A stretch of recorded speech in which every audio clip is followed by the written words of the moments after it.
तळकट भटवाडी येथील विजयकुमार मराठे यांच्या घरासमोर आज शनिवारी दुपारी 3च्या सुमारास सुमारे 14 फूट लांबीचा किंग कोब्रा नाग येथील अभिजित देसाई यांना दिसून आला।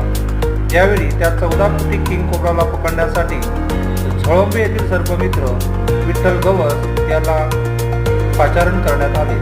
त्यांनी तात्काळ त्यांच्या साथीदारांसह अथक परिश्रमाने किंग कोब्राला पकडण्यात यश मिळवले। यावेळी बघ्यांची मोठी गर्दी झाली होती। यावेळी तळकट सरपंच सुरेंद्र सावंत भोसले व सरपंच रमाकांत गवस, माजी सरपंच रमेश शिंदे, अभिजित देसाई, नारायण राऊत, प्रज्योत देसाई, ज्योतिबा, अमोल मळी, अंकुश वेटे, वनविभागाचे कर्मचारी सुबोध नाईक, लाडू गवस आदींनी विठ्ठल गवस यांना किंग कोब्राला पकडण्यासाठी मोठे सहकार्य केले।